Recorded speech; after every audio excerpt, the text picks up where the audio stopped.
Russia invades Ukraine. The science building abruptly closes after a gas leak causes students and staff to evacuate. Local politicians in Colorado expressed their thoughts about Russia and Ukraine. Stay with us to hear what they said.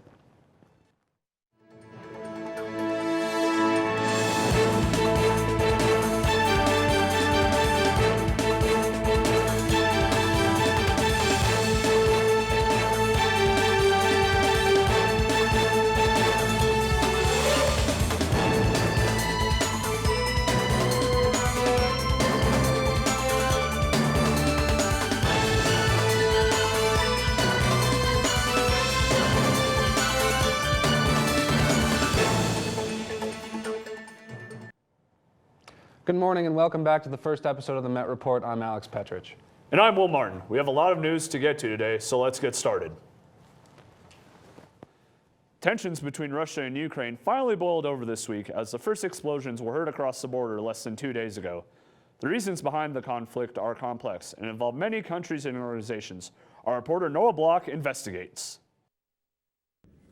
On Thursday, February 24th, 4 a.m. Moscow time, Russian President Vladimir Putin authorized a full-scale invasion of his neighbor Ukraine.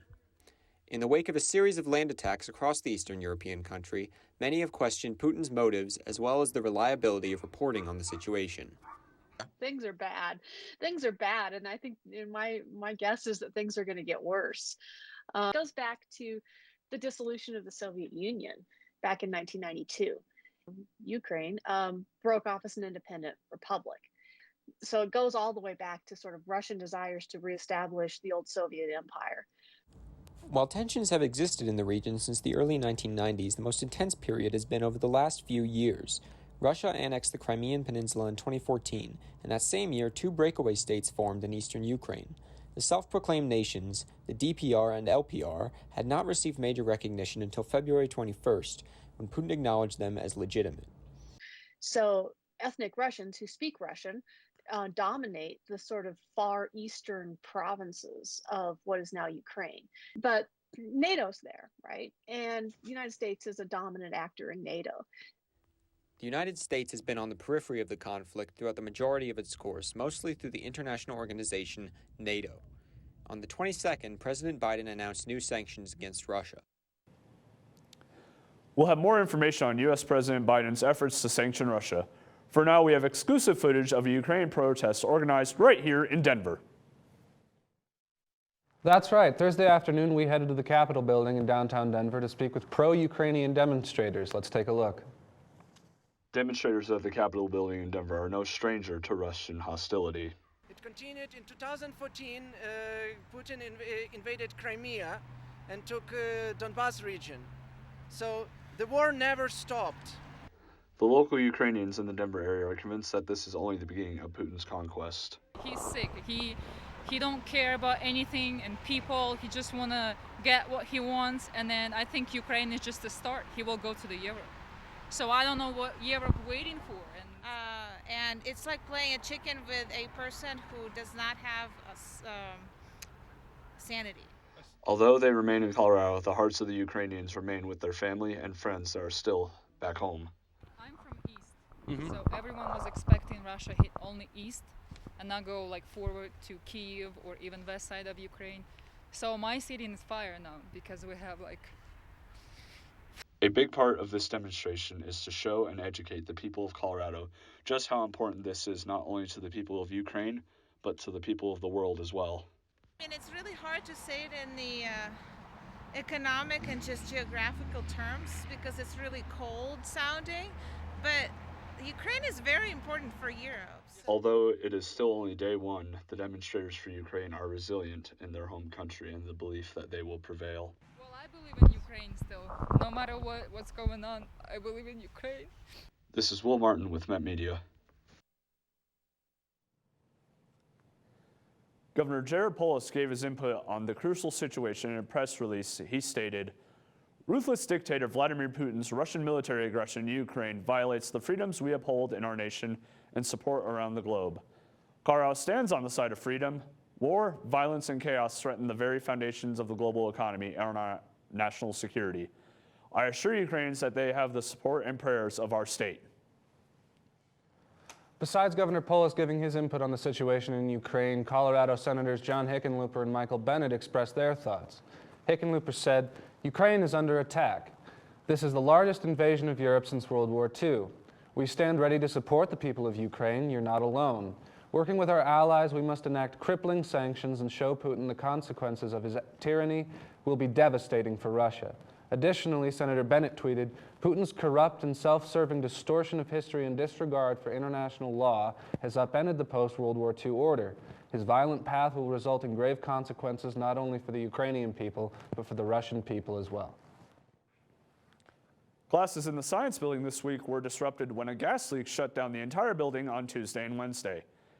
In an email sent out to students and faculty on Tuesday morning, Vice President of Finance Larry Sampler said the origin of the gas leak was due to a faulty regulator on the building's main meter. The leak had to cut off the building's access to hot water and heating, and the ability to heat the building led to 3 pipes bursting in the frigid overnight temperatures. Teachers were instructed to make alternative plans for classes, and many teachers ended up canceling classes outright for the week. The workers for Xcel Energy were able to repair the damage and restore the building to a functioning level by Thursday afternoon.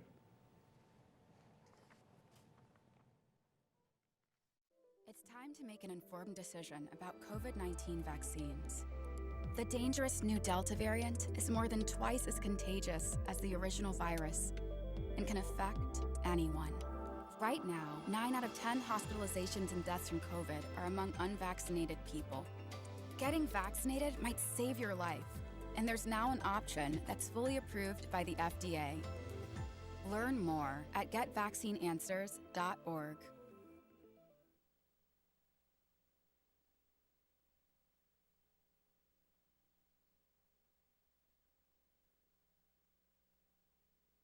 Kids will be kids, which just goes to say kids will be curious. They get into everything, everything. If there's a loaded firearm in the house, they could get their hands on that too. Keeping firearms locked, unloaded, and stored separately from ammunition in a place inaccessible to kids can help keep your loved ones safe from family fire. Safe gun storage saves lives.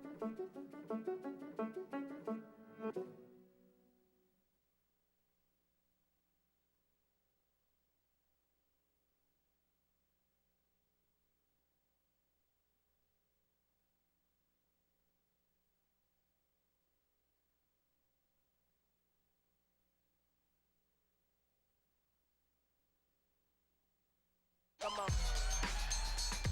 Yeah. Come on. Yeah. Yeah. Yeah.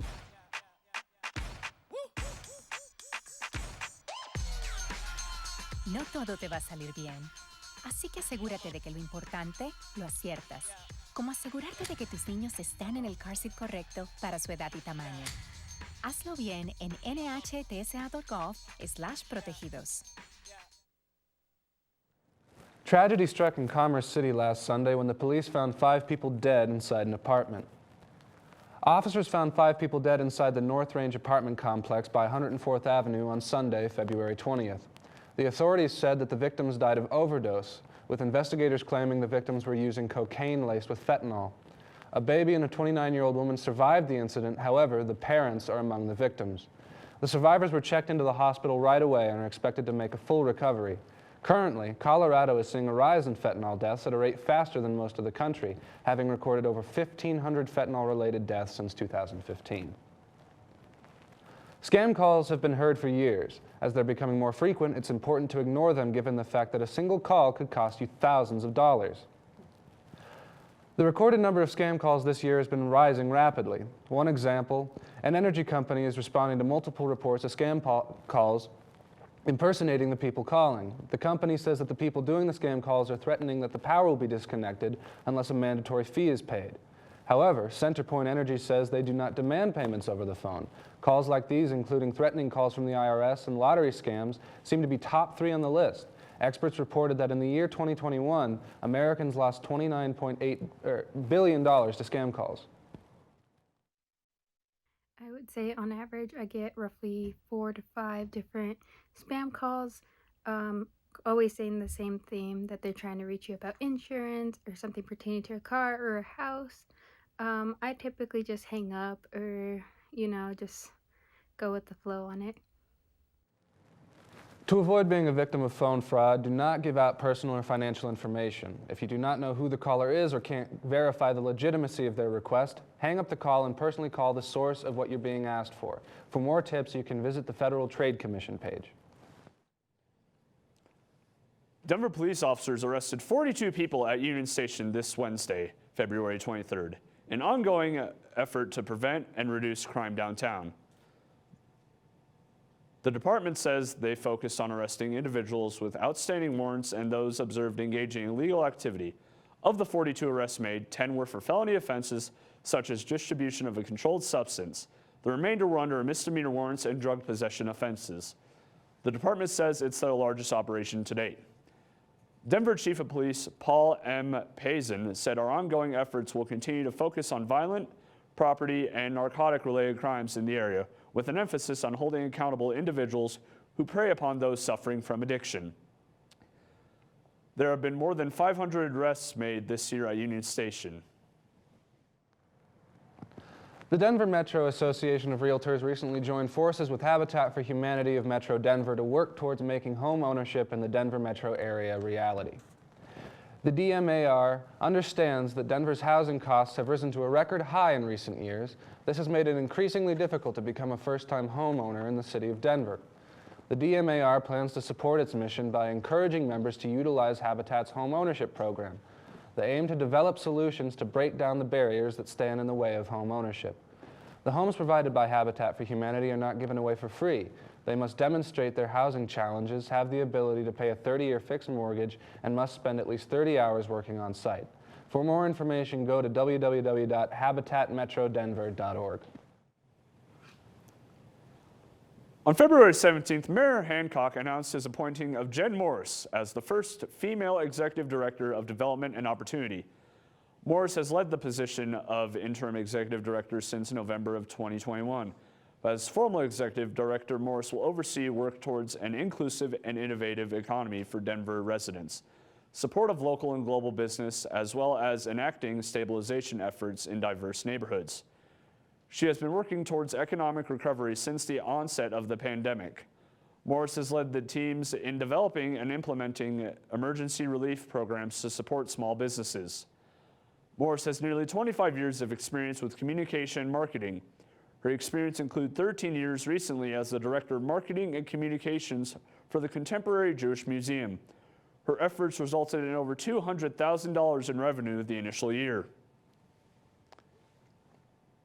The Denver Public Library just opened its newest branch in the Rhino Art Park District this month, and this location will be offering more simply books to the public. The Art Park will be one of the first library branches in the entire country that will place a focus of sharing and exchanging art. It will become an integral part of the Art Park Community Hub and will include an outdoor space alongside the river. Development of the new branch costs over $4.5 million and covers space of over 7,000 square feet. The library is being created as a celebration of the region's historic art pieces and the community who creates the works of art. In addition to offering artwork for viewing, the space will also offer workshops and community outreach. La familia para mí es algo que es muy importante. Mis papás son de Jacona, Michoacán. Fui un niño que creció en su familia católica. Íbamos a la iglesia, íbamos a trabajar. Mi papá vino a este país como campesino. La presencia de mi padre fue muy importante. Él me enseñó a trabajar. Mi papá trabajó muy duro para poder darnos las oportunidades en este país. Nunca me lo imaginé que en mi vida iba a ser entrenador. Para ellos es algo que les da orgullo. Mi padre, mi madre y mi hermana terminaron con la enfermedad del COVID. Estaba muy apurado por su bienestar, por querer trabajar, por querer estar bien y por querer tener la gente a mi alrededor bien. Es que yo decidí tomar la vacuna. Es importante saber que la vacuna del COVID es gratis para todo el mundo. Cuando lo piensa uno, no solamente la seguridad de uno, pero la seguridad de la familia, la seguridad de la gente y de las personas a nuestro alrededor. Todos podemos hacer algo positivo para ayudar a alguien más.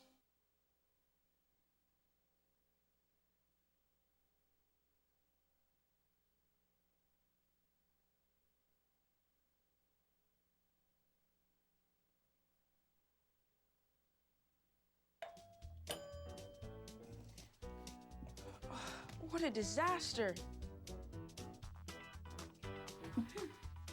You're a disaster.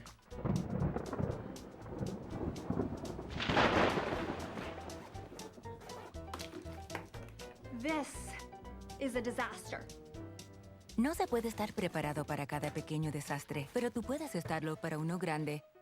Haz un plan de emergencia hoy.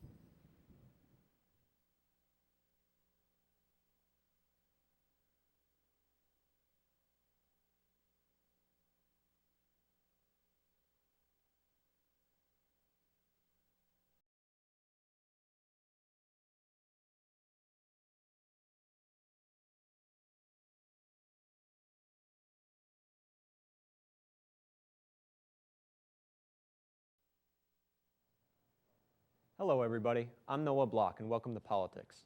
We've got a lot to cover today. Continuing from our earlier coverage of the Russian invasion of Ukraine, the first thing we'll do is take a look at the latest response from President Biden.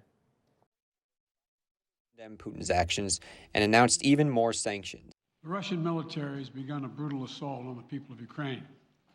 Without provocation, without justification, without necessity, this is a premeditated attack. Putin, Russia, sees NATO, probably correctly, as a military alliance designed to contain Russia.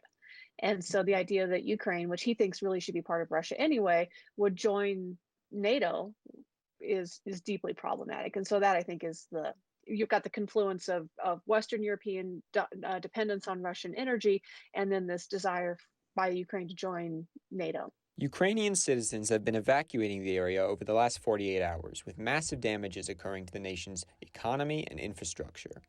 Now, as violence continues along the Russia-Ukraine border and many airstrikes are ordered in Ukrainian cities, people everywhere wait to see what will happen next and what repercussions it will have for the rest of the world. For MedTV, I'm Noah Block. A police chief in Adams County recently signed an agreement to have his department featured in the reboot of the long-running reality TV show, Cops.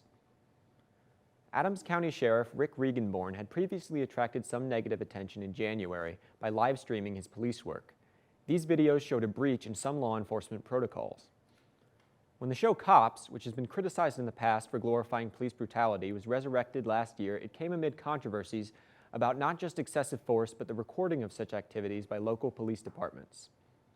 Regenborn signed the deal to include Adams County PD in the reboot last month and announced it on February 12th. What remains to be seen is how this will affect the image of police in Colorado, and specifically Regenborn, who is up for re-election later this year. It was announced Tuesday that the Supreme Court will hear a case from Colorado regarding whether designers and other creative consultants are required to take commissions for same-sex weddings. This case was filed presumptively by a graphic designer who is requesting legal guarantee that she can reject commissions for wedding websites by same-sex couples. She has cited that same-sex unions breach her Christian faith and wants to put a disclaimer on her prospective website stating that she can deny same-sex couples' requests.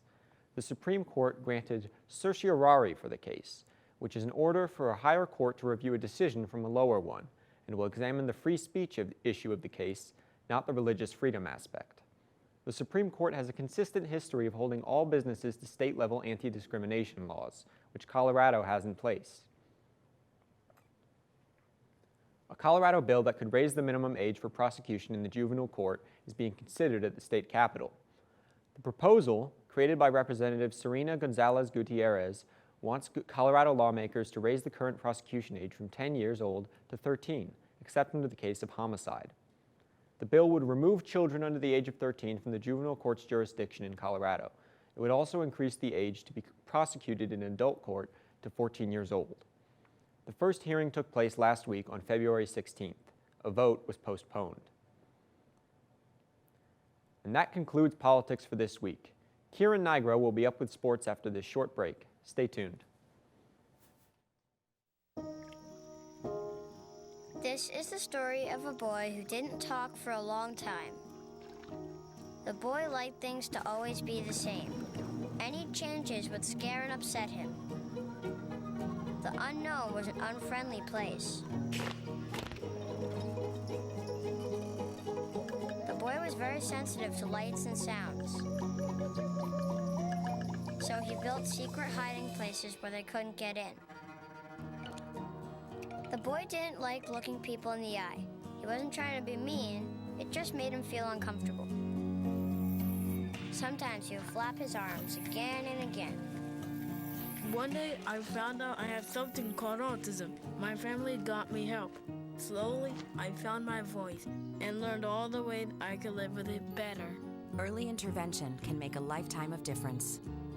Learn the signs at autismspeaks.org.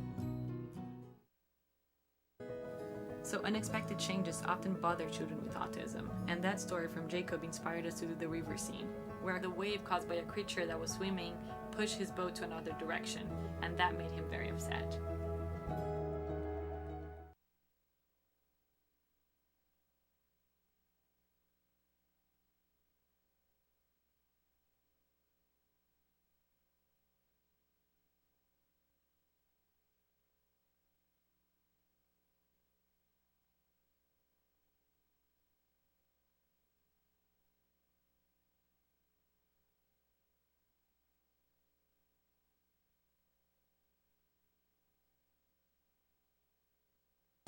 Whether it be sports, music, or art, we're all good at different things.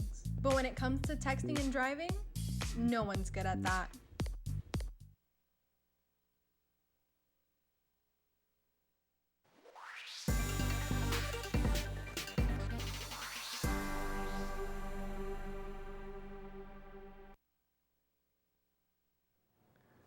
Good morning, everyone. It's your boy Kyran here. Today I'll tell you all about the most recent sports news ranging from high school to the pros. Since the conclusion of the NFL season, teams have begun firing, hiring, and signing for next year. The Broncos made a big splash with the hiring of Nathaniel Hackett for head coach, formerly the offensive coordinator for the Green Bay Packers. Since hired, Hackett has been bringing on young coaches that he can mold for the future.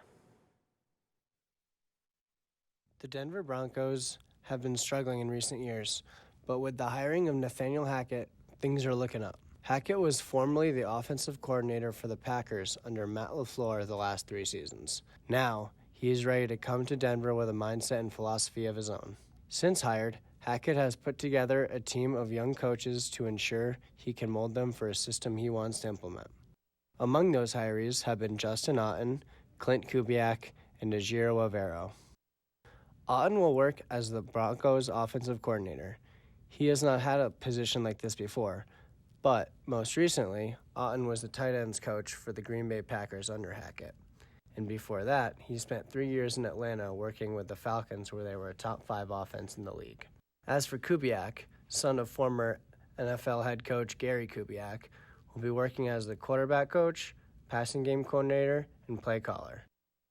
He has many years of experience in the NFL and at the collegiate level. Most recently, Kubiak has worked with the Vikings quarterbacks before replacing his father as offensive coordinator in 2021. Before that, he spent time working at Texas A&M, Kansas, and did 3 years for the Denver Broncos too. Ejiro will serve as the defensive coordinator for the Broncos. It will be his first time in a major role like this, although he has worked with the Rams safeties and secondary the past 4 years, and we all know how good they turned out. A new age of Broncos football is upon us, and I, for one, cannot wait to see what comes next.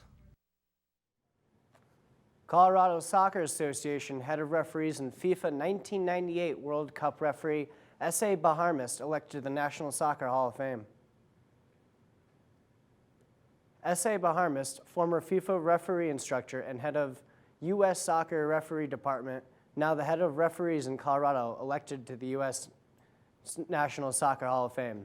He was also the honor of Gold Whistle from National Sports Association and Werner Fricker Builder Award winner Baharmist. He became a FIFA official referee in 1993. He went on to officiate big games, one of them for the controversy that followed the 1998 World Cup. The last group stage came from Brazil versus Norway, when he made a last-minute call that went on to win the game for Norway and guaranteed them a ticket to the next stage, while also eliminating Morocco, who depended on that game's results. Baharmist will be inducted into the National Soccer Hall of Fame this May in Frisco, Texas. Before the state finals last Saturday, there had only been 29 wrestlers since 1959 to come before and complete the highest award you can get, 4 titles in 4 years. Coming into Saturday night, 2 more wrestlers were set to put their names in the record books. Both Daniel Cardenas from Pomona High School and Brady Hankin from Woodland Park High School were looking to be their school's first ever 4-time state champion. Hankin, who took his final match to the last seconds, was not able to cap off his night with a win and suffered a heartbreaking loss 4-3. On the other side of the mat, Cardenas accomplished what the legendary Tom Klum and Therius Robinson couldn't. Now Pomona High School can call home its first ever 4-time state champion. I'm not gonna lie, it kind of got hard. You see stuff that happens all the time, like Therius, Tom Klum. There's people that made those mistakes of just letting up on the opponent. So I wasn't gonna let that happen, and I just kept working hard throughout the season. That wasn't the end of the road for Pomona on Saturday night. There was a lot more hardware the Panthers were aiming for. Our own Trenton Sanders was on the floor to catch with the best moments from the state finals. Coming in to the Saturday night finals, Pomona had a 20-point lead to hold on to capture their 4th team title in a row. Out of the 14 wrestlers that Pomona brought, 4 of them made it to the state title match. It's time to draw tonight's champion. It all began with Jacob Romero taking the 126-pound 5A title. Then, Elijah Olguin captured the title at 132 pounds. And that's when Daniel Cardenas secured the team title when he captured his 4th state title in a row. And he didn't take long to give the ones behind him some advice. Oh yeah, it's gonna push me to tell my teammates below me to do freestyle, just wrestle throughout this whole season. Yes, the 3 state champs helped capture the 4th team title in a row. But what happened Saturday morning played a huge factor in how Pomona took the lead. Walking in Saturday morning, they were down 20 points to Ponderosa High School. And by Saturday night, they were in the lead because 9 of their other wrestlers wrestled all the way back to take a spot on the podium. It was shown that the road is not always an easy one to the top. Oh, so proud, including my brothers, and just, you see those kids throughout the whole season. I've grown up with these kids, and to see them just push through, we had some adversity with Dante getting disqualified, and for him to come back all the way, and, it's inspiring to be around. So. Live from Ball Arena in Denver, this is Trenton Sanders. Thanks for joining us in sports today. Be good and stay classy, Denver.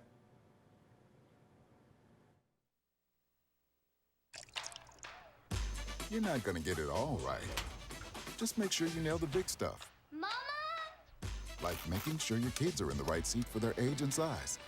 Get it right at nhtsa.gov/the-right-seat.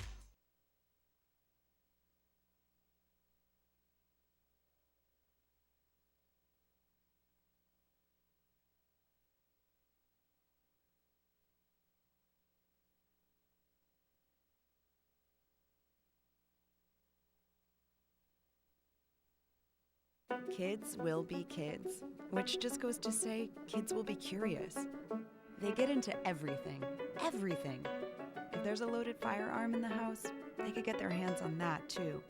Keeping firearms locked, unloaded, and stored separately from ammunition in a place inaccessible to kids can help keep your loved ones safe from family fire. Safe gun storage saves lives.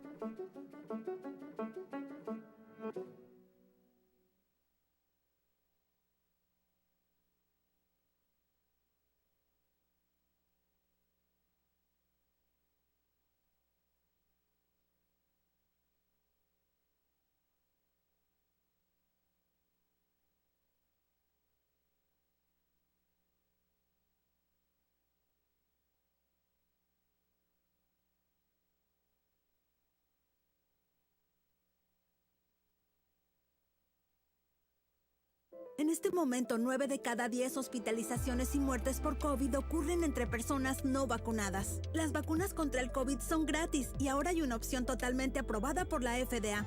Obtén la información más reciente en detidepende.org.